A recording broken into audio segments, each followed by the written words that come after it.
الحمد لله نحمده ونستعينه ونستغفره ونؤمن به ونتوكل عليه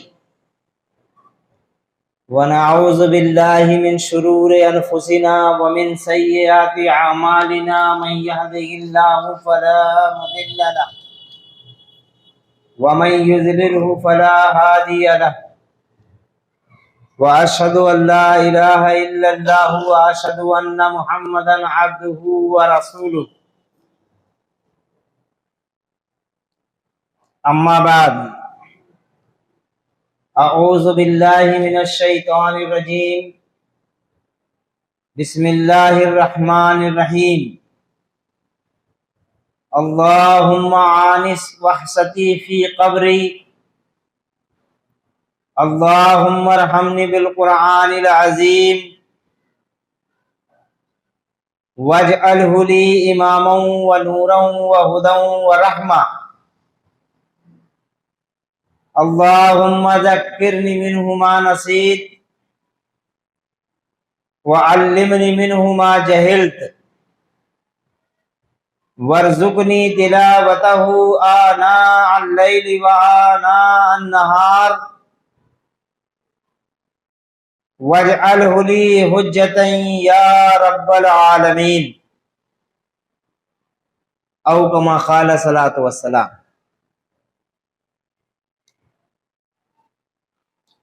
محترم بزرگ حضرات اور نوجوان بھائیوں، السلام علیکم ورحمۃ اللہ وبرکاتہ۔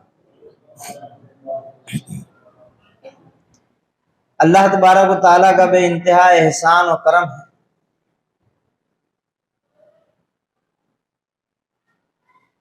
کہ ہم لوگ طاق راتوں میں سے چوتھی طاق رات میں قرآن پاک کے مطالعے کے لیے جمع ہو چکے ہیں۔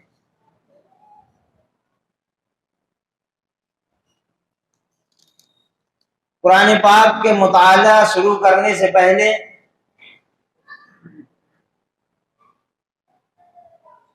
یہ بات آپ کے گوشے گزار کر دیں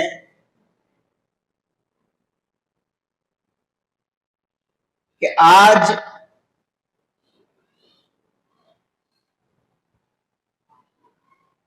پوری تمام تر مسجدوں کے اندر قرآن عظیم مکمل ہوا ہوگا، حفاظ اکرام سے ختم کیے ہوں گے۔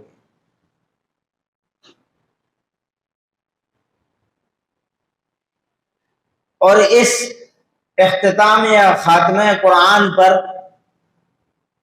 ختم القرآن کی اس آخری تراویح میں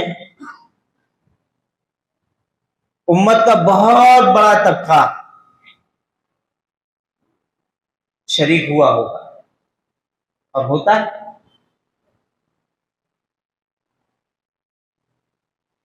لیکن ہمارا جو حال رمضان مبارک کے پہلے تھا، پورا قرآن سننے کے بعد ہمارا حال ویسے ہی، ہمارے اندر کوئی تبدیلی نہیں۔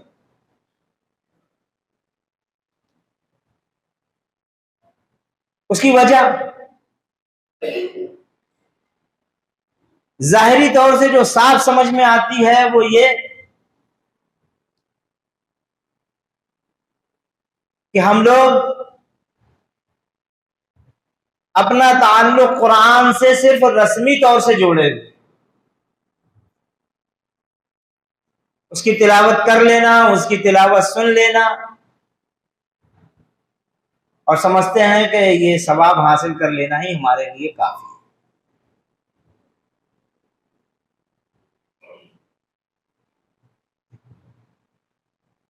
اور خاتمہ قرآن پر تمام تر مسجدوں میں یہ دعا بھی امام صاحب لوگوں نے کی ہو، جو ابھی ہم نے آپ کے سامنے تلاوت کی۔ اللہم آنس وحشتی فی قبری،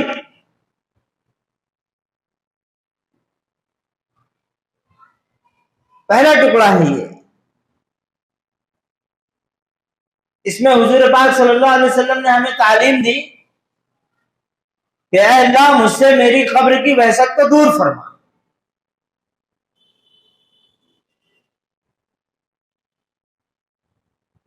عجیب بات نہیں لگتی؟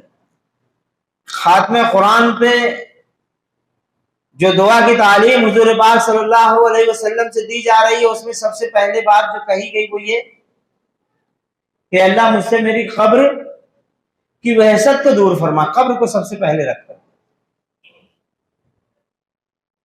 قبر کو سب سے پہلے یاد دلائے. آدمی ہوش سنبھالتا ہے، جیسے ہی اس کی عقل پختہ ہونے لگتی ہے تو اسے یہ بات سمجھ میں آنے لگتی ہے کہ میری عمر بڑھ رہی ہے، گویا زندگی کم ہو رہی ہے.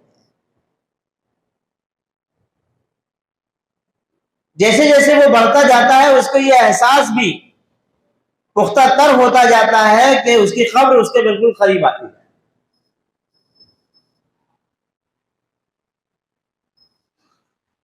اور جب آدمی زیادہ بڑی عمر کو پہنچ جاتا ہے تو اس کو احساس ہوتا ہے کہ قبر جو ہے ہمارے آخرت کی سب سے پہلی منزل ہے، جس سے ہمیں سب سے پہلے سابقہ پڑے گا.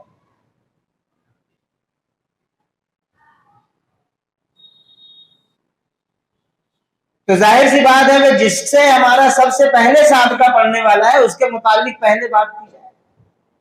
تو حضور پاک صلی اللہ علیہ وسلم نے یہ ہمیں تعلیم دی کہ جب تم قرآن عظیم کو ختم کرو تو دعا کرو اپنے رب سے کہ اے اللہ مجھ سے میری قبر کی وحشت دور فرما.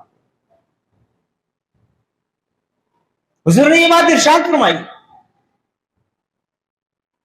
کہ قبر بڑی وحشت ناک چیز ہے، وہ سانپ اور بچھوؤں کا گڑھا ہے. حضور نے یہ بات بھی ارشاد فرمائی کہ قبر جنت کے باغوں میں سے ایک باغ ہے یا پھر جہنم کے گھڑوں میں سے ایک گڑھا.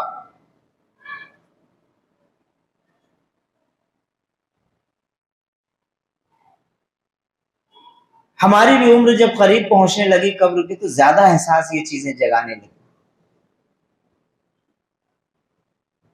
کہ اب عمر اس دہلیز پہ قدم رکھ چکی ہے کہ جس کو پار کرتے ہی قبر سامنے ہو.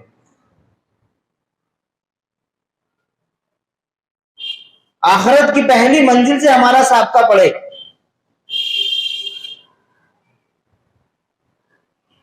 اس کی وحشت ہم سے دور کر دی جائے. کیا ہمارا عمل ایسا ہے؟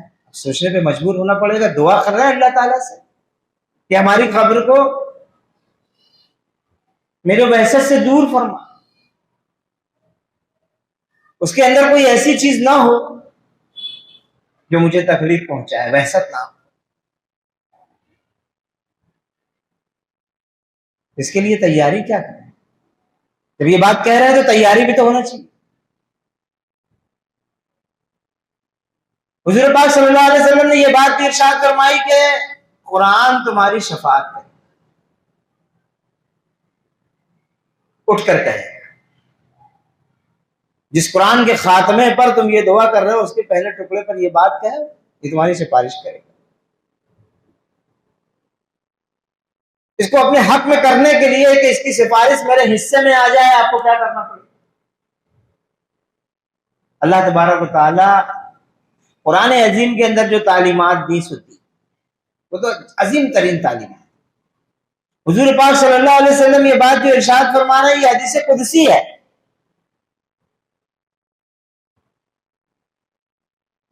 وہ وحی جو قرآن میں درج نہیں کی لیکن اللہ تبارک و تعالیٰ نے حضور پاک صلی اللہ علیہ وسلم کو خبر دی جبریل امین کے ذریعے سے. یہ وہ حدیث ہے.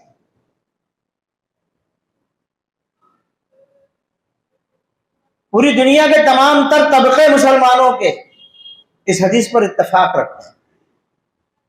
اس کا دوسرا ٹکڑا ہے اور مجھ پر رحم فرما قرآن عظیم کے ذریعے، اس کے ذریعے جو ہماری شفاعت کرنے والا. ارادہ ہے ایسے دعا کر رہے اگر بغیر ارادے کے دعا کر دی جائے تو دعا برائے الفاظ رہ جائیں گے، برائے مغز ختم.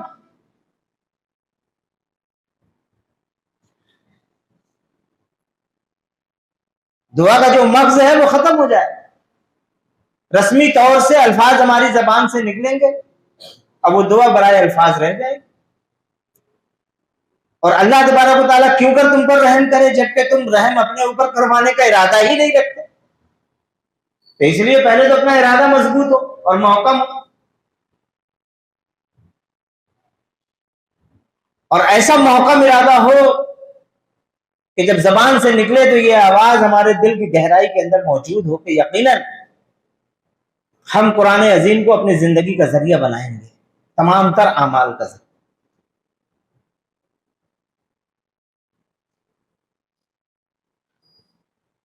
اگر اس دعا کے اوپر ہی بات کریں گے اور اس کے ایک ایک الفاظ پہ صرف اگر تصریح کرتے چلیں گے تو آج کی تاخرات صرف اسی دعا کی نظر ہو جائے.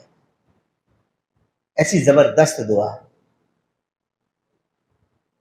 مختصراً یہ بات حضور نے آگے فرمایا وَاجْعَلْهُ لِي إِمَامًا وَنُورًا وَهُدًى وَرَحْمَةً. اے اللہ قرآن کو میرے لیے امام بنا دے. آپ نے دعا کی ہے، پھر وہی بات، دل کے اندر ارادہ ہے کہ آپ قرآن کو امام بنانا چاہتے ہیں. امام کا کیا مطلب ہے؟ اس کو آگے رکھیں گے، اس کتاب کو آگے رکھیں گے، دنیا کے تمام تر معاملات میں اس کتاب سے پوچھیں گے، اس کو آگے رکھیں گے اور اس کے پیچھے ہم چلیں گے. یہی مطلب ہے، یہ ارادہ موجود ہے. اگر یہ ارادہ ہے تو پھر دعا کے الفاظ برائے دعا ہیں، اور ورنہ الفاظ برائے الفاظ رہیں. وہ بات تمہارے دل کے اندر موجود نہیں ہوگی، اللہ تبارک و تعالیٰ بھی اس کو تمہارے لیے قطعی بھی امام نہیں بنائے گا. پھر آپ دعا کرتے ہیں وہ نوروں وہ ہدی و رحمہ، اور اس قرآن کو میرے لیے نور بنا دے، ہدایت بنا دے اور رحمت بنا دے. یہ قرآن تو آیا ہی ہے کہ جب لوگ اس کے اوپر ایمان لاتے ہیں اور ارادہ کر لیتے ہیں، اس کو پکڑ لیتے ہیں، اس پہ چلنے کا عزم کر لیتے ہیں، تو یہ کیا کرتا ہے؟ اندھیروں سے نکال کر روشنی میں لے آتا ہے. من الظلمات الی النور،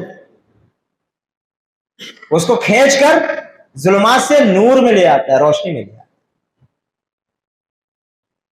پھر اس کو ہمارے لیے رحمت بنا دے.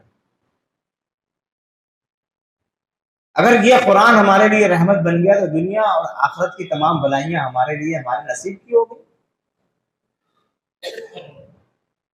لیکن جب تک آپ اس کو امام نہیں بنائیں گے، یہ آپ کے لیے رحمت کیسے ثابت ہوگا؟ اور کیسے کھڑا ہو کر کہے گا یہ قرآن شفاعت کرے گا کیسے قیامت کے روز کہ پروردگار اس نے مجھے پڑھا، مجھے سمجھا، مجھ پر غور کیا، اس پر عمل کیا، لوگوں تک اس کو پہنچایا اور اس کو نافذ کرنے کی کوشش کی. جب آپ اس کو امام بنائیں گے اور اس انداز سے بنائیں گے تب تو یہ شفیع بن کر کھڑا ہوگا. اللہ تعالیٰ اس نے یہ کیا، میں خود اس پر گواہ. قرآن کے الفاظ زندہ الفاظ ہیں، اللہ تعالیٰ کی وحی ہے، یہ وحی اس دن بول پڑی اللہ تعالیٰ کے ساتھ، اللہ تعالیٰ کے کلمات کی. اس طرح قرآن جو ہے شفیع بن کر کھڑا ہوتا ہے. کیا ہم اس انداز میں قرآن کو لیتے اور سمجھتے ہیں؟ نہیں. پھر فرمایا اللہ رب العالمین نے حضور پاک کے ذریعے سے ہم تک خبر پہنچائی. یہ بات ہم پہلے کہہ چکے ہیں کہ اس کو یاد رکھنا کہ یہ حدیث احادیث قدسی ہے. تو فرمایا اللہم ذکرنی منہ ما نسیت وعلمنی منہ ما جہل. اے اللہ جو میں بھول جاؤں وہ مجھے یاد دلا دے. انسان بھول جاتا ہے، اللہ تعالیٰ نے خود اس کو بھلکڑ بنایا ہے، بار بار اس کو نصیحت اسی لیے کی جاتی ہے، بار بار اس کے سامنے یاد دہانی اسی لیے لائی جاتی ہے تاکہ اس کو ہر دفعہ بھولی ہوئی چیز کو یاد دلایا جاتا ہے، یہ پوری طرح اسے گم نہ کر سکے۔ لیکن یہ کام اگر تم خود کرنا چاہو نہیں کر سکتے جب تک کہ اللہ تبارک و تعالی آپ پر مہربان نہ ہو اور آپ کو وہ چیز یاد نہ دلائے، ورنہ آپ کے دماغ کی بات نہیں ہے اور نہ آپ کے بس کی بات ہے کہ آپ ساری چیزیں دماغ کے اندر اسٹور رکھ سکیں، وہ تو اللہ چاہتا ہے تو وہ چیزیں یاد رہ جائیں، تو آپ اسی سے کہتے ہیں اور اس ارادے کے ساتھ کہتے ہیں کہ پروردگار عالم میں اسے یاد رکھنا چاہتا ہوں تو مجھے اس سے بھولنے مت دینا۔ کیوں یاد رکھنا چاہتے ہیں؟ رکھنے کے لیے، ثواب حاصل کرنے کے لیے، مردوں کو بخشنے کے لیے۔ کیوں یاد رکھنا چاہتے ہیں؟ تعویذ بنانے کے لیے، پلیتوں کو لکھنے کے لیے، کس لیے؟ عرسوں میں تلاوت کے لیے، مشاعرے کے افتتاح کے لیے، کس لیے یاد رکھنا چاہتے ہیں؟ کیا بات ہے؟ آپ کا جواب کیا ہونا چاہیے؟ اور ایک عقل مند آدمی کیا جواب ہے؟ اگر آپ کے سامنے یہ سوال آئے تو آپ کیا کہیں؟ اگر آپ جو باتیں ہم نے کہی ان میں سے کچھ کہیں گے تو آپ پچھتائیں گے۔ آپ کا جواب ہونا چاہیے پروردگار عالم میں اسے نہ بھولوں، اس کی کوئی بات میرے دماغ سے محو نہ ہو تاکہ میں اس پر عمل کر سکوں، اور مجھے ہر وقت یاد رہے کہ تیری رضا کس میں ہے، کون سے عمل سے تو خوش ہوتا ہے، اور یہ بات مجھے یاد رہے کہ یہ پیغام میرے ذمہ ہے، میرے کاندھوں پر ہے، یہ پیغام ہمیں دنیا انسانیت تک لے کر جانا ہے۔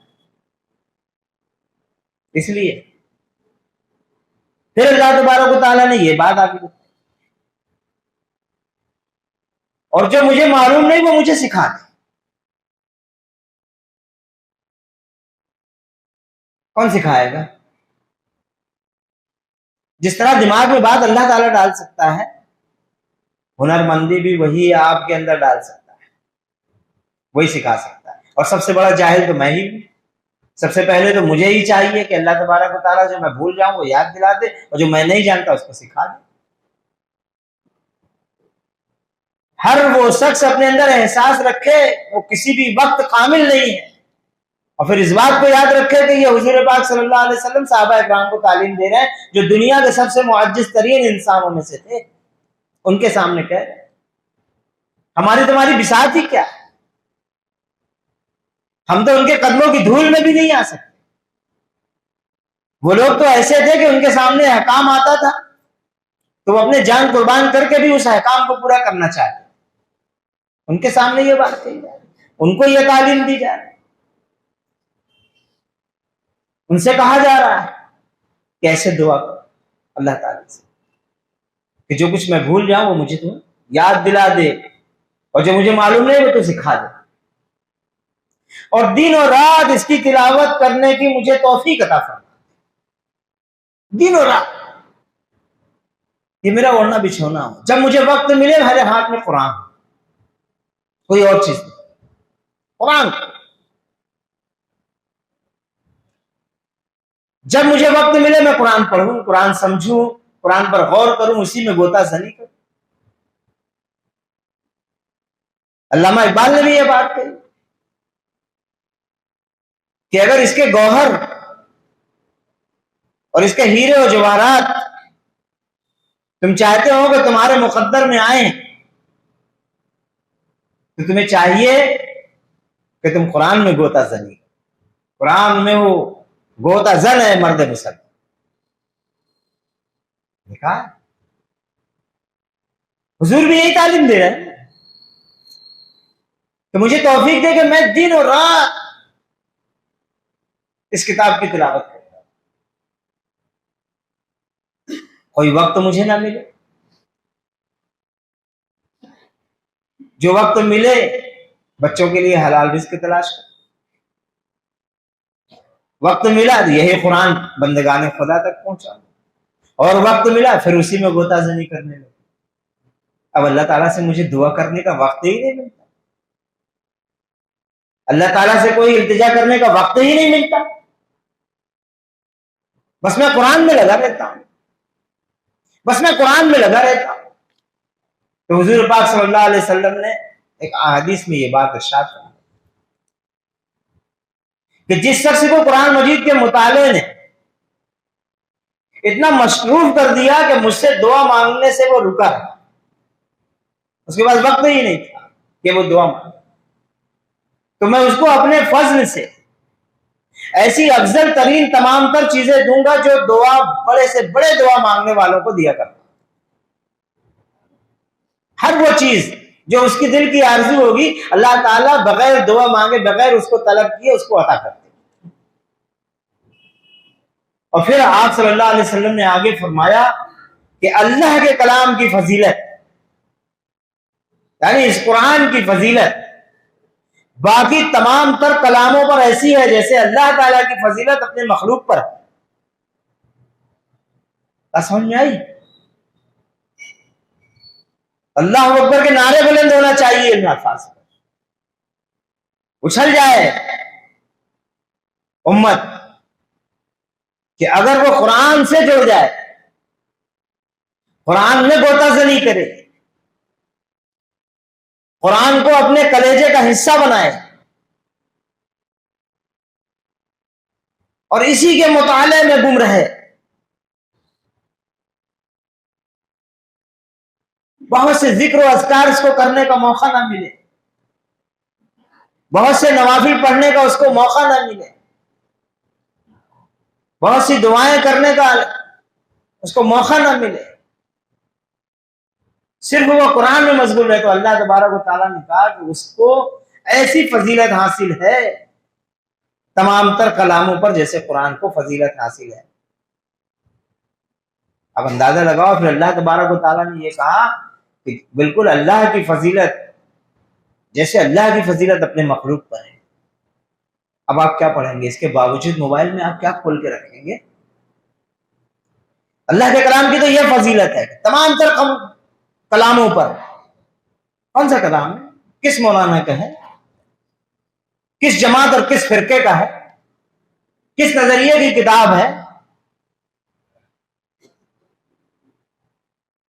کوئی بھی چیز ہو، ان تمام تر چیزوں میں سب سے افضل چیز اللہ کا کلام، اور اگر اس میں آدمی غوطہ زنی کر رہا ہے تو تمام تر دنیا کی تمام تر چیزوں پہ سب سے افضل چیز ہے۔ اللہ تعالیٰ اس بات پر اس کو ویسی فضیلت ہے جیسے میرے قرآن کو تمام تر کلام پر فضیلت ہے۔ پھر اللہ تبارک و تعالیٰ نے کہا کہ یہ قرآن ہم نے اس لیے نازل کیا ہے کہ جو لوگ اس کا حق ادا کریں گے انہیں بام عروج پہ پہنچا دیا جائے، اور جو لوگ اس کا حق ادا نہیں کریں گے انہیں رسوا اور ذلیل کر دیا۔ دعا کا آخری ٹکڑا دیکھیے، اور دن و رات اس کی تلاوت کرنے کی مجھے توفیق عطا فرما، اور میرے لیے اس قرآن کو حجت بنا دے، اے میرے پالنہار، اے ہمارے رب، تمام جہانوں کے مالک، اس قرآن کو حجت بنا۔ حضور نے یہ بات بھی ارشاد فرمائی، القرآن حجت لک او علیک، یہ قرآن تمہارے حق میں حجت ہے یا تمہارے خلاف حجت؟ اگر تم اس قرآن سے چمٹ گئے اور قرآن پاک کی تمام تر چیز حاصل کرنے کے لیے اپنی کوششیں اور محنتیں جاری کر دیں اور اس پر عمل کرنے کے لیے اپنے آپ کو، اپنے ضمیر کو تیار کر لیا اور اس پر چل پڑے، تو یہ تمہارے حق میں حجت ہے۔ اور تم نے ایسا نہیں کیا تو یہ تمہارے خلاف حجت ہے۔ پروردگار اس نے مجھے گھر میں رکھا ہوا تھا، قسم کھانے کے لیے سر پہ اٹھاتا تھا، ہر کام ہر فنکشن جب بھی اس کے یہاں پر ہوتا تھا، کوئی بھی پروگرام ہوتا تھا، میری تلاوت ہوتی تھی۔ پروردگار لیکن یہ مجھے سمجھتا نہیں تھا، اس پر غور نہیں کرتا تھا، میری تعلیمات سے واقف نہیں تھا، میرے احکام اسے پتہ ہی نہیں تھے، اس پر اس نے عمل کیا ہے نہیں۔ آپ کے خلاف حجت، اب کیا بنے گی اللہ تعالیٰ کی؟ آپ کے خلاف حجت کر دیا اگر یہ قرآن۔ یہی تو بات ہے، جب حضور کے سامنے پوری امت کھڑی ہوگی اور اس دور کے لوگ بھی جب حضور کے سامنے لائیں گے تو حضور پاک صلی اللہ علیہ وسلم اللہ تبارک و تعالیٰ سے شکوہ کریں، اور شکوہ بھی کیسا؟ اسی قرآن کے لیے حضور اللہ تعالیٰ سے شکوہ کریں گے، پروردگار عالم یہ ہے میری امت جس نے قرآن کو چھوڑ دیا۔ حضور کی بھی حجت آپ کے خلاف ہو، قرآن کی بھی حجت آپ کے خلاف گئی، حضور کی۔ اب اگر چاہتے ہو کہ حضور پاک صلی اللہ علیہ وسلم کہہ دیں کہ یہ میری امت یا میری امت کے یہ لوگ قرآن سے چمٹے ہوئے تھے، تو پھر آپ کو کیا کرنا پڑے گا؟ اس دعا کا مصداق بننا پڑے گا، ارادے کے ساتھ دعا کرنا۔ یہ چند تمہیدی کلمات قرآن کے متعلق ہم نے آپ کے سامنے رکھ دیے، اس وجہ سے تاکہ ہمارے دل کے اندر قرآن کے تعلق سے یہ بات پیدا ہو جائے کہ اگر امت اور ہم اس کو پکڑ لیتے ہیں